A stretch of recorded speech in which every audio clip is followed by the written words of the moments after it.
Hello everyone, welcome back to our blog. মোটামুটি লাইফে সবাইকে আবার স্বাগত। অনেকে আছো যারা রেগুলারলি কমেন্টস করছো, আমরা সব কমেন্ট আমি মিঠুন দুজনেই পড়ি এবং সিরিয়াসলি হার্টফেল থ্যাঙ্কস। মানে খুব ভালো লাগে তোমাদের কমেন্টসগুলো যখন পড়ি, তোমাদের এত সাপোর্ট, এত ভালো ভালো মিষ্টি মিষ্টি কথা। রিয়েলি ফিল ভেরি ব্লেসড তোমাদের মতো এরকম একটা এক্সটেন্ডেড ফ্যামিলি পেয়ে। বাট যাই হোক, এরই সাথে আজকের ব্লগটা এখন শুরু করছি। আমি কোথায় দাঁড়িয়ে আছি দেখে বুঝতেই হয়তো পেরে গেছো আজকের ব্লগটা কি হতে চলেছে। Yes, it is going to be a cooking blog. Actually তোমরা হয়তো কথা শুনে বুঝতেই পারছো, শরীরটা খুব একটা আজকে আমার ভালো নেই। বাড়ি থেকে সিক লিভ নিয়েই রয়েছি আজকে, অফিসেও যেতে পারিনি। মাঝে মধ্যে খুব হার্টবিটটা ফাস্ট হয়ে যাচ্ছে, ঠান্ডা লেগেছে, তো ভাবলাম বাড়িতে রেস্ট নিই একটা দিন। বাট সারাদিন রেস্ট নেওয়ার পর was feeling very very tired, কারণ অভ্যাস নেই বাড়িতে একদম সারাদিন শুয়ে বসে থাকার, তো একদম ভালো লাগছিল না। তাই ভাবলাম যে let me do what makes me feel happy the most, which is cooking. তো একটু কিছু রান্না করি। তাই অনেক ভাবনা চিন্তার পর ডিসাইড করলাম যে will make something easy but tasty also. এখন রিসেন্টলি ইয়াখনি পোলাওটা খুব ফেমাস হয়েছে, খুব ভাইরাল হয়েছে, আর আমি কোনোদিনও ট্রাই করিনি সেরকমভাবে। তাই ভাবলাম যে why not give it a try. আজকে আমি বানাবো হচ্ছে মাটন ইয়াখনি পোলাও। আর তার জন্য একটু পরে, যেহেতু আমি যাই হোক ইচ্ছা করে ভালোবাসি রান্না করতে, বাট পুরোপুরি পেরে উঠি না, বিকজ শরীরটা ভালো নেই। তাই ওই জন্য অপরাজিতা দিকে বললাম, কথা হচ্ছিল, অপরাজিতা দিয়ে বললো আসবে, হেল্প করবে। অপরাজিতা দিয়ে আমার জন্য অলরেডি চালটা ভিজিয়ে রেখেছে। আর এখন আমি আগে মোটামুটি প্রিপারেশনসগুলো স্টার্ট করছি। আমি আপাতত এই পেঁয়াজ নিয়েছি, 1 কেজি মাটন আছে, তার জন্য 6টা পেঁয়াজ নিলাম মিডিয়াম সাইজের। আর মোটামুটি ওই 3 কৌটো মতো চাল, এই এরকম যদি বলি চায়ের কাপ, এই কাপের 3 কৌটো চাল, 6 জন খাবো এরকম মেজারমেন্টে কোয়ান্টিটিটা তৈরি হবে। সো চলো পেঁয়াজটা কেটে নিয়ে আগে প্রিপারেশন স্টার্ট করি, তারপর চট করে আবার ফিরে আসছি। এই অপরাজিতা দিয়ে এসেই আমার সেভিয়ার হয়ে পেঁয়াজ কাটা শুরু করে দিয়েছে, আমাকে আর কাটতে হলো না, লাইক অলওয়েজ। আমি বাকি প্রিপারেশনসগুলো এবার করে নিই। ফার্স্টে আগে হচ্ছে আদা রসুন বাটা আমার ছিল না, তো এই অর্ডার জাস্ট এসে গেলে এবার মাটনটা ভালো করে ধুয়ে নেবো, ধুয়ে নিয়ে প্রিপারেশন স্টার্ট করি। Let's go. সো এই যে রেসিপিটা হয়, এটা হচ্ছে একটা 1 পট কুকিং, মানে এটা একটাই প্রেশার কুকারেই হবে পুরো কুকিংটা। এই প্রেশার কুকারে আমি বসিয়ে দিয়েছি, মোটামুটি আমার এটা 5 লিটার প্রেশার কুকার। তো 5 লিটার হিসাবে আমি এখানে যদি চিকেন মাটন রান্না করো সেই কোয়ান্টিটি হিসাবে যদি বোঝাই, তো এখানে 2 কেজি আরামসে হয়ে যায় উইদাউট আলু। উইথ আলু হলে আবার একটু চাপ হয়ে যায়। ঠিক, গ্যাস অলরেডি বসিয়ে দিয়েছি, এবার প্রেশারটাকে একটু গরম করে নিচ্ছি, তারপর দেবো তেল। এখানে দেখাই তোমাদেরকে, এই যে অপরাজিতা দিয়ে পেঁয়াজ কেটে রেডি করে দিয়েছে, পেঁয়াজ এখানে রেডি হয়ে গেছে। আর এইখানে হচ্ছে আমি অপরাজিতা দিয়ে যে দেখালাম তোমাদেরকে, এই ভাত ভিজিয়ে রাখা আছে। আমি অপরাজিতাকে আগেই বলে দিয়েছিলাম যে এই যে ভাতটা ভেজানো হয়েছে এটা কেউ করেনি, আমি ফার্স্ট টাইম আমার নিজের কি বলবো প্ল্যানে করছি। সেটা হচ্ছে এর মধ্যে একটু অল্প একটু আতর না, কেওড়া জল আর গোলাপ জল, জাস্ট 1 ফোঁটা একটু দিয়ে দিলে রাইসটার গন্ধটা খুব ভালো আসবে। যদিও জলটা ফেলে দেবো, রাইসটা এমনি বসাবো, বাট রাইসের মধ্যে গন্ধটা ঢুকে গেলে ভালো লাগবে। আফটার অল ইয়াখনি পোলাও মানে it is a kind of a biryani বা মুগলাই বা একটু রিচ ডিশ।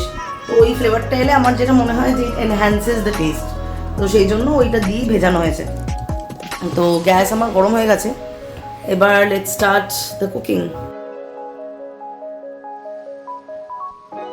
প্রথমে এতে এই 4 চামচ মানে টেবিল স্পুনের 4 টেবিল স্পুন মতো তেল দিলাম, দিয়ে তেলটাকে একটু গরম করে নিলাম।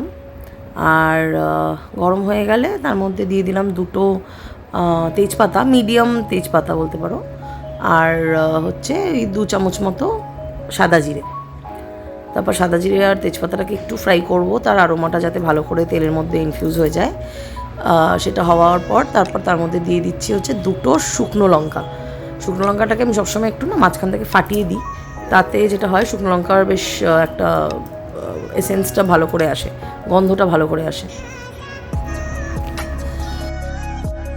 2টো দেওয়ার পর রিয়েলাইজ করলাম যে 2টোতে কাজ হবে না, তাই জন্য আরও 2-3টে শুকনো লঙ্কা ফাটিয়ে দিয়ে দিলাম, কারণ এই লঙ্কাগুলোর খুব একটা বেশি ঝাল নেই আর গন্ধটাও খুব মাইল্ড হয়ে গেছে, একটু পুরনো হয়ে গেছিলো লঙ্কাগুলো। নতুন লঙ্কা হলে দুটো এনাফ, বাট তারপর আমি আরও 2-3টে অ্যাড করে দিলাম ওর মধ্যে শুকনো লঙ্কা। তবে এটাতে কিন্তু জাস্ট অ্যারোমারই কাজ করবে, খুব একটা বেশি ঝালের কিন্তু প্রবলেমটা হবে না।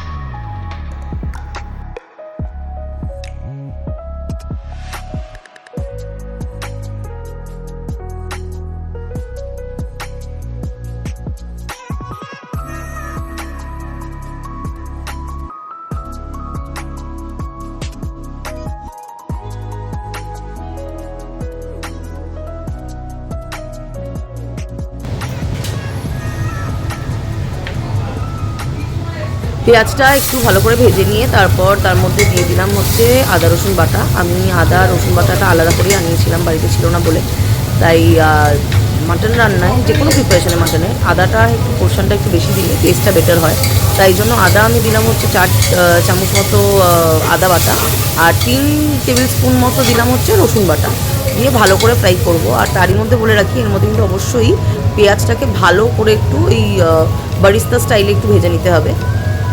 ওটা হয়ে যাওয়ার পর একটু ভালো করে ফ্রাই করে এর মধ্যে দেখো দিয়ে দিচ্ছি সমান পরিমাণে বিরিয়ানি মশলা দিলাম হচ্ছে 2 টেবিল স্পুন। তারপর দিচ্ছি গরম মশলা আর মিট মশলা। গরম মশলাটা কম দেবো, গরম মশলাটা হাফ স্পুন মতোই দেবো। আর মিট মশলাটাও এর মধ্যে দিয়ে দিলাম হচ্ছে 2 টেবিল স্পুন।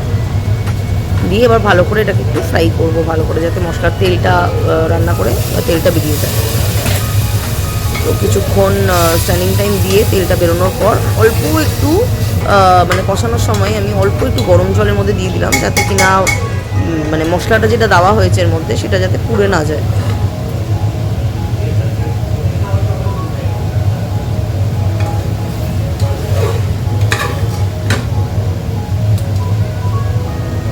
এখানে দেখো মশলাটা কি সুন্দর কষে গেছে আর একটা বেশ গ্রেভি ব্যাপার হয়ে এসছে।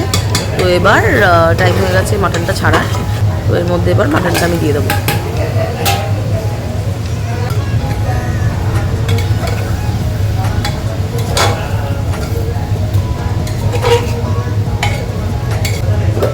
মাংসটা মোটামুটি মশলার সাথে ভালো করে মিশিয়ে নিয়ে এবার কিছুক্ষণ রাখার পরে আমি নুনটা দিচ্ছি, কারণ নুনটা প্রথমে দিলে না একটু জলও ছেড়ে যাওয়ার ব্যাপার থাকে, আর সিদ্ধটা হতে আমার মনে হয় যে একটু টাইম নেয়। তো একটু হালকা ফ্রাই করে দিয়ে তারপর লাস্টে আমি নুনটা এখানে দিচ্ছি, দিয়ে এবার মিশিয়ে। A few moments later. এবার মাটনটাকে প্রেশার কুক করার আগে লাস্টে স্টেপ হচ্ছে কয়েকটা কাঁচা লঙ্কা জাস্ট মানে টিপটা একটু চিড়ে দিয়ে আমি দিয়ে দিচ্ছি। ছুরিটা খুঁজে পাচ্ছিলাম না, তাই কাঁচি দিয়ে করেছি, ওটা শর্টকাটও লাগে। তো ওটা দিয়ে স্লিট করে এবার লঙ্কাগুলো দিয়ে দিলাম। 4-5টা মতো লঙ্কা দেবো, তোমাদের ঝাল অনুযায়ী তোমরা সেটা বাড়াতে পারো বা কমাতে পারো। আমি 4-5টা মতো দিলাম। আর ওটা দিয়ে তারপর ওর মধ্যে এই 100 গ্রামস মতো দই দিয়ে দিলাম। ইয়াকনি পোলাও নর্মালি পুরো দইয়ের মধ্যেই দই বেস করেই করা হয়, কিন্তু সামহাও ওটাতে একটা প্রচণ্ড না একটু টক ভাব চলে আসে, যেটা আমাদের পার্সোনালি পছন্দ না। তোমাদের যদি সেটা ভাল লাগে তো তোমরা পুরোটাই দই বেস করে দিতে পারো, বাট আমি যেটা করলাম সেটা হচ্ছে 100 গ্রামস মতো দই দেওয়ার পর একটু গরম জল দিয়ে ভালো করে নাড়িয়ে নিয়ে তারপর আমি এটাকে প্রেশার কুক করতে বসিয়ে দেবো। মোটামুটি 4টে সিটি হয়ে গেল, তারপর খুলে নিলাম, কারণ মাটনটাকে একটু হাফ কুক করলেই বেটার। যদিও আমার প্রেশারের সিটিটা একটু প্রবলেম করছিলো বলে ওটা আমি টাইম হিসাবে রেখেছিলাম, 15 মিনিটস মতো টাইম দিয়েছিলাম। তো 80% মতো মাটন আমার সিদ্ধ হয়ে গেছিলো। আর তারপর এর মধ্যে জাস্ট কিছুই না, খুলে এবার চালটা দিয়ে চালটাকে ভালো করে মিশিয়ে অল্প যেইটুকু জল লাগবে, যদি লাগে তো ভালো, যদি না লাগে, যদি ভালো রকমের জল ছেড়ে যায়, আমার ক্ষেত্রে যেরকম একটু জলের দরকার ছিল, তাই জন্য এটা রাইসটা দিয়ে অল্প একটু জল দিয়ে ব্যাস আবার তারপর প্রেশার দিয়ে দেবো আবার 4টে সিটি। আর সিটি যদি কিছু প্রবলেম হয়, যেটা আমার ক্ষেত্রে ছিল, আমার সিটিটা পড়ছিল না ঠিক করে, তাই জন্য আমি মোটামুটি আবারও ঘড়ি দেখে ওই 15-20 মিনিটস মতো রেখেছিলাম। তো এই ভালো করে মিশিয়ে নিয়ে আবার প্রেশার কুক করবো এটাকে।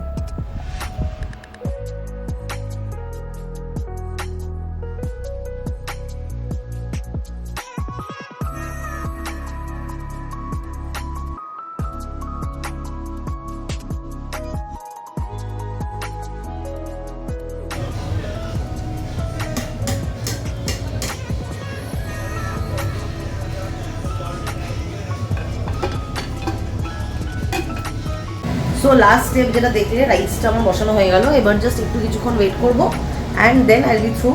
মোটামুটি আমার সিটিটাই প্রেশারটা একটু প্রবলেম হয়, তাই জন্য প্রপার সিটি হয় না, জাস্ট একটু আওয়াজ করে করে আর কি ধোয়া বেরোতে থাকে। তো সেই হিসাবে মোটামুটি 15 মিনিট মতো রেখেছিলাম, কিন্তু মাটনের কোয়ালিটিটা খুবই ভালো ছিল, কচি পাঠা ছিল, যেটা বুঝতে পারিনি, তাই জন্য একটু টেন্ডার হয়ে গেছে। তো আমার মনে হয় 15 মিনিটের মতো হলে 10 মিনিট দিলে হবে। আর প্রেশার যদি সিটি ওয়াইজ তোমরা ক্যালকুলেট করো, তাহলে মোটামুটি প্রথমে 4টে সিটি, পরে চাল দেওয়ার পর আবার 4টে সিটি, I think that will be enough. তো এবার জাস্ট ওয়েট, যেটা হয়ে গেলে তারপর টেস্টিংয়ের পর্ব। আর টেস্টিংয়ের জন্য অপরাজিতা আছে, সব কিছুই ভালোই বলে, কিন্তু মিঠুন হচ্ছে আমার বিগেস্ট ক্রিটিসাইজার। কারণ মানে কিছু যদি ভুল করি, খুব সুন্দরভাবে সেটা ভুলটা ধরিয়ে দেয়, যাতে পরে আবার প্রবলেম না হয় বা কিছু গন্ডগোল না হয়। তো ইটস গুড, একদিকে ভালোই সেটা।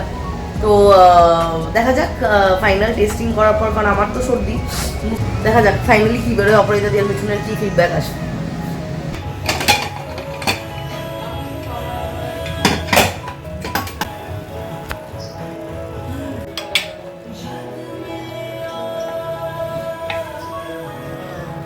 Looks nice so far.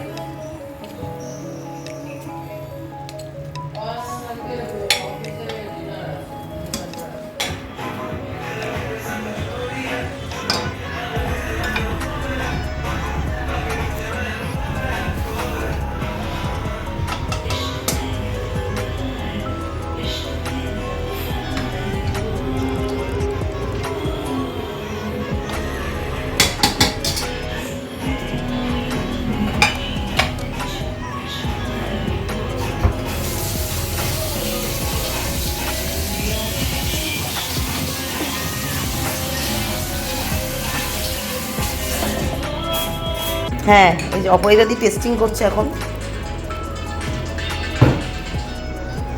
বলো। পারফেক্ট সেদ্ধ হচ্ছে, রাইস লাগিয়ে মাটন ঠিক আছে, নুনটা একটু বেশি, নুনটা যদি আরেকটু কম হতো পারফেক্ট। টেস্ট ওয়াইজ ঠিক আছে, টেস্ট দারুণ হয়েছে, ভালো আছে। আর মাটনটা কিন্তু একদম, সে তুমি বলছিলে যেটা ভাবছিলাম যে নরম হয়ে যাবে, একদম একটু পারফেক্ট সেদ্ধ হয়েছে। রাইস সো অপরাজিতা দি হচ্ছে বললো যে এখন আর খাবো না, কারণ একটু আগে আমার মিঠুনা অফিস থেকে আসার পরে একটু মোমো নিয়ে এসেছিলো, তাই জন্য আমি আর অপরাজিতা দি একটু মোমো খেলাম, আর মোমো আর কফি। তো অপরাজিতা দি বলে এখন আর খাবো না, আমি নিয়ে যাবো, অয়নদাও ফিরতে দেরি হবে, তো অয়নদা অপরাজিতা দি পরে রাতে একসাথে খাবে, তাই জন্য আমি প্যাক করে দিলাম, কিন্তু একটু টেস্টিং করলাম। আর এখানে মিঠুন হচ্ছে শশা খাচ্ছে, খুব স্কিলের কাজ এটা। স্কিল হোক না হোক, আমার শরীরটা আজকে দিচ্ছে না, তাই অ্যাজ অলওয়েজ হেল্পিং হাজব্যান্ড।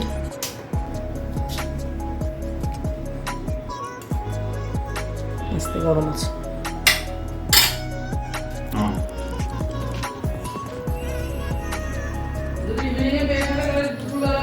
মাটনটা প্রপার সিদ্ধ হয়েছে, চালটা ভালো সিদ্ধ হয়েছে, আর বেশ স্পাইসি অনেক স্পাইসি হয়েছে, ভালো লাগছে। কিন্তু নুনটা অপরাজিতা বলে একটু অন দ্য হায়ার এন্ড, নুনটা হালকা হায়ার এন্ড, বাট ঠিক আছে। যাই হোক, টেস্ট ওয়াইজ সাকসেসফুল। নুনের মেজারমেন্টটা এগুলোর একটু আপ ডাউন হতেই পারে, হয়ে গেছে, এখন কাভার আপ করে লাভ নেই। তো দেখা যাক, next time I keep in mind, নুনটা লাস্টে দরকার হলে মেশাবো, আগে কম করে মেশাবো। তো চলো, মোটামুটি first time successful, second time even better I am sure. তো ফার্স্ট টাইম তো তোমাদের সাথে শেয়ার করলাম, পরে আরও করতে করতে যখন হাত একদম পেকে এক্সপার্ট হয়ে যাবো এটাতে, তখন আবার শেয়ার করবো। But the process wise, taste wise যা বোঝা গেল, নুন বাদে বাকি এভরিথিং ইজ পারফেক্ট। সো তো আমিও আমার জন্য অল্প করে নিয়ে বসে গেলাম। বাট মিঠুন অফিস থেকে আসার সময় ডোলো নিয়ে এসছে, ওটাই খেয়ে নেবো, খেয়ে ওই জন্য আমরা একটু খেয়ে নিই, কারণ না খেয়ে খাওয়া যাবে না। ভালো হয়েছে, স্পেশালি সর্দির মুখে। আমি অতগুলো লঙ্কা দিয়েছিলাম, and it is very very spicy, ঝাল ঝাল হয়েছে, ওটা কিন্তু বেশ ভালো লাগছে জলের মুখে। যারা ঝাল ভালোবাসো তারা এরমভাবেই ঝাল ঝাল করে খেয়েও ভালো লাগবে, আর যারা ঝাল ভালোবাসো না তারা লঙ্কা দেবে কি দেবে না নিজের মতো। বাট ওভারঅল টেস্টি, একবার ট্রাই করে দেখতে পারো।